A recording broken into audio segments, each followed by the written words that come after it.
நம்முடைய ஆண்டவரும் இரட்சகரும் கர்த்தருமாகிய இயேசு கிறிஸ்துவின் நாமத்தினாலே இந்த காலை வேளையில உங்களுக்கு வாழ்த்துதலையும் வணக்கத்தையும் ஸ்தோத்திரங்களையும் கூறிக்கொள்ளுகிறேன். உன் கண்களை ஏறெடுத்துப் பார்,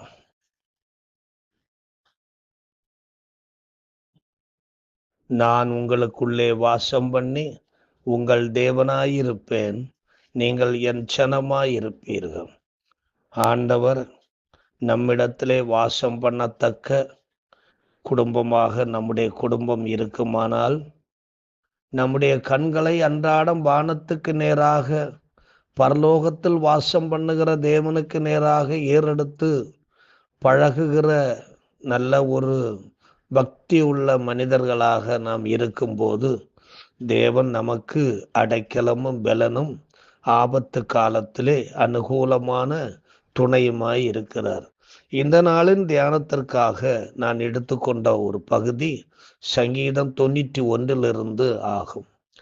இஸ்ராயேலரோடு யெகோவா தேவன் வாசம் பண்ணி அவர்களுக்கு அவர் தேவனாகவும் அவர்களை தமது ஜனமாகவும் ஆக்கி கொண்டதனால் பொல்லாப்பு அவர்களுக்கு நேரிடவில்லை, வாதைகள் அவர்களுடைய கூடாரங்களுக்குள் வரவில்லை. வழிகளிலெல்லாம் தூதர்களை அவர்களுக்கு பாதுகாப்பாக வைத்தார். இதனை சங்கீதம் 91 10, 11, 12 ஆகிய வசனங்களிலே வாசிக்கிறோம். ஆகையால் பொல்லாப்பு உனக்கு நேரிடாது, வாதை உன் கூடாரத்தை அணுகாது. உன் வழிகளிலெல்லாம் உன்னை காக்கும்படி உனக்காக தம்முடைய தூதர்களுக்கு கட்டளையிடுவார். உன் பாதம் கல்லில் இடராதபடிக்கு அவர் உன்னை தங்கள் கைகளில் ஏந்தி கொண்டு போவார்கள். சங்கீதங்களிலே சங்கீதம் 23 தேவனை மெய்ப்பராக கொண்டு பாடப்பட்ட ஒரு பாட்டாக இருக்கிறது. சங்கீதம் 91 ஒரு பக்தியுள்ள மனிதன் தன்னை தேவ சமூகத்திலே தங்கி இருக்கும்படியாய் ஒப்பு கொடுத்து வாழுகிற ஒரு மனிதனுடைய வாழ்க்கையை குறித்து இங்கே பாடப்பட்டிருக்கிறது. அதே போல சங்கீதம் 121 நாம் வாசிக்கும் பொழுது தேவனிடத்திலிருந்து ஒத்தாசையை பெற்றுக்கொள்ள கொள்ளுகிற ஒரு பக்தியுள்ள மனிதனை குறித்து நாம் இங்கே பார்க்கிறோம். இந்த 3 சங்கீதங்களிலும் தேவனுடைய பாதுகாப்பு வளையம் இருப்பதை நாம் உணர்கிறோம். சங்கீதம் 91 என்பது பைபிளில் உள்ள மிகவும் ஆற்றல் வாய்ந்த பாதுகாப்பு மற்றும் விசுவாச பாடலாகும். தேவனை தங்களின் முழுமையான அடைக்கலமாக கொண்டு வாழும் மக்களுக்கு கிடைக்கும் தெய்வீக பாதுகாப்பை பற்றி இந்த பாடல் முழுமையாக விவரிக்கின்றது. எகிப்தில் இஸ்ராயேலர் குடியிருந்த போது எகிப்தியரின் வீடுகளில் வாதைகள் புகுந்து பொல்லாப்புகள் உண்டாக்கியது. ஆனால் இஸ்ராயேலரின் வீடுகளில் வாதைகள் நுழையவில்லை. இதனை யாத்ராகமம் 11ஆம் அதிகாரம் மற்றும் 12ஆம் அதிகாரத்திலே நாம் காணலாம். எகிப்தியரின் தலைச்சன்கள் யாவும் தரையிலே சாய்ந்தன, இஸ்ராயேலரின் தலைச்சன்களோ ஆசாரியத்துவத்தின் அடித்தளமானார்கள். கர்த்தர் வாசம் பண்ணத்தக்க வீடு உன் வீடாக இருக்க வேண்டும், அங்கே இரட்சிப்பின் கம்பீர சத்தம் கேட்க வேண்டும். தேவதூதர்கள் ஏறி இறங்கும் வீடாக இருக்க வேண்டும். சண்டைகளும் சச்சரவுகளும் தீட்டுகளும் அருவருப்புகளும் இல்லாத வீடாக இருக்க வேண்டும். உன் யாத்திரையில் கர்த்தர் உன்னோடு பயணிக்க வேண்டும். உன் பயணத்தில் அவருடைய தூதர்கள் உன்னோடு வர வேண்டும். இதற்காக நீ செய்ய வேண்டியது ஒன்றே ஒன்றுதான். நீ உன்னதமானவரின் மறைவிடம் நோக்கி ஓடி சர்வ வல்லவரில் நிழலில் தங்கி பழகி இருக்க வேண்டும் என்பதுதான். அதான் சங்கீதம் 91 சொல்லுகிறது. உன்னதமானவரின் மறைவில் இருக்கிறவன் சர்வ வல்லவருடைய நிழலில் தங்குவான் என்று சொல்லப்பட்டிருக்கிறது.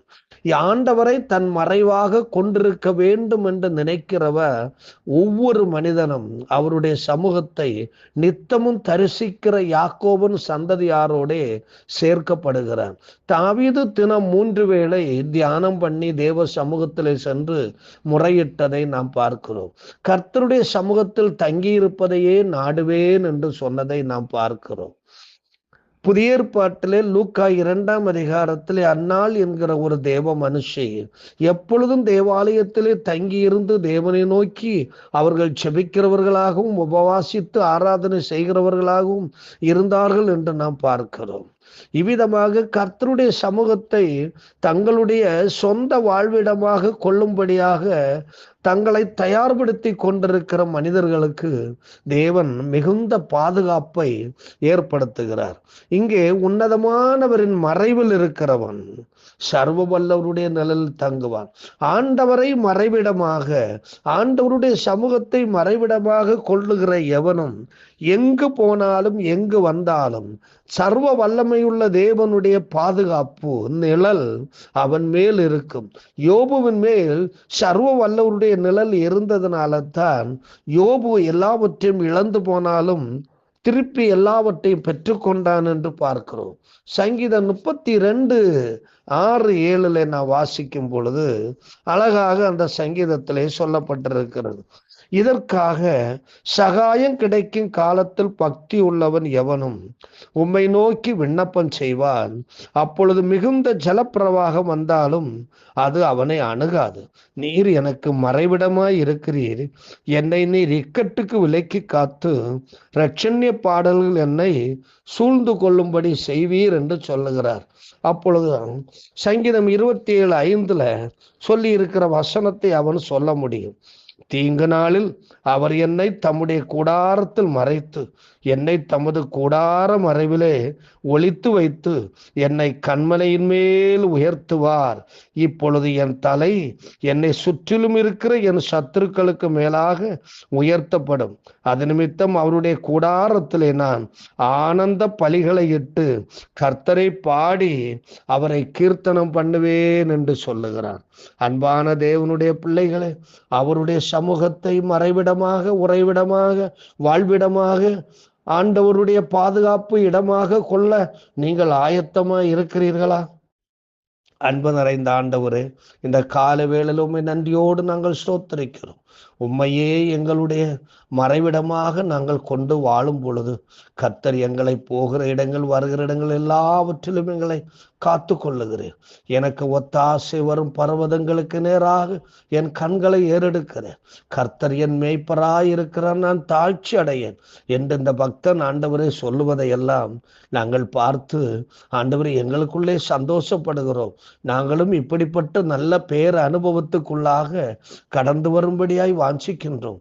நாங்களும் இந்த பூமியிலே, அக்கிரமம் நிறைந்த பூமியிலே, பொல்லாப்புகள் நிறைந்த பூமியிலே, கேடுபாடுகள் மலிந்து கிடக்கிற பூமியிலே, துரோகங்களும் துரோகிகளும் எழும்பி எல்லாவற்றையும் சொந்தமாக்கி கொள்ளுகிற இந்த பூமியிலே நாங்கள் உம்மை நாடி ஆண்டவர் உம்முடைய சமூகத்தை தேடி ஆண்டவர் எப்பொழுதும் உம்மோடு இணைந்து பயணிக்கின்ற குடும்பமாக, மக்களாக நாங்கள் இருக்க தேவரீர் எங்களுக்கு உதவி செய்யும். எங்களையும் இடத்திலே தாழ்த்தி ஒப்பு கொடுக்கிறோம். இயேசு கிறிஸ்துவின் மூலம் கேட்கிறோம். இரக்க நிறைந்த பரமபிதாவே, ஆமென். God bless you.